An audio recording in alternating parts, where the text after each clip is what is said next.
बहुत समय पहले की बात है। एक छोटे से गांव में एक बच्चा था। इस बच्चे का नाम अर्जुन था, जो कि बहुत ही नेक और ईमानदार बच्चा था। अर्जुन के गांव में एक पुराना मंदिर था, जिसमें एक रहस्यमय और शक्तिशाली रत्न रखा हुआ था। यह रत्न किसी को भी अपनी मुराद पूरी करने की शक्ति देने का दावा करता था। एक दिन अर्जुन ने अपने दोस्तों के साथ मंदिर की ओर रुग्ण हृदय से कदम बढ़ाया। रात का समय था और चांदनी की किरणें मंदिर को सोने में ढांक रही थीं। अर्जुन ने मंदिर के दरवाजे को खोलते ही वहां एक चमकता हुआ रत्न देखा। अर्जुन ने अपने दोस्तों को बुलाया और उनसे कहा, इस रत्न का उपयोग हमें अच्छा करना चाहिए, लेकिन हमें इसका सही तरीके से इस्तेमाल करना होगा। अर्जुन ने मंदिर के बाहर एक वृक्ष के पास जाकर एक छोटी सी गुफा बनाई और रत्न को वहां रख दिया।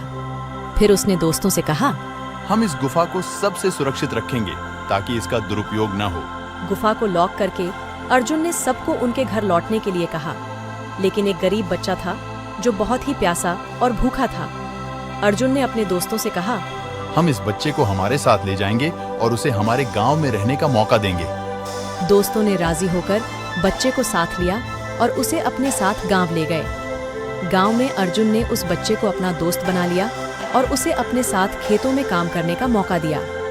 एक दिन बच्चा अर्जुन से पूछता है, तुमने मुझे अपने साथ गांव में क्यों ले आए हो?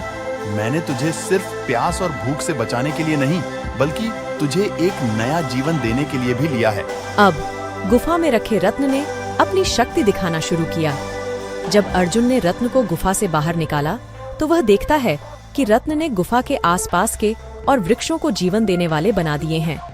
अर्जुन हैरान होकर बच्चे से पूछता है, यह सब कैसे हुआ? बच्चा मुस्कुराते हुए कहता है, यह रत्न सिर्फ मेरी भूख और प्यास को मिटाने के लिए नहीं, बल्कि इसे सही तरीके से इस्तेमाल करने वाले के दिल की सच्ची इच्छाओं को पूरा करने का भी दावा करता है। अर्जुन ने समझा कि रत्न ने उसे एक महत्वपूर्ण सीख दी है, शक्ति का सही तरीके से इस्तेमाल करना।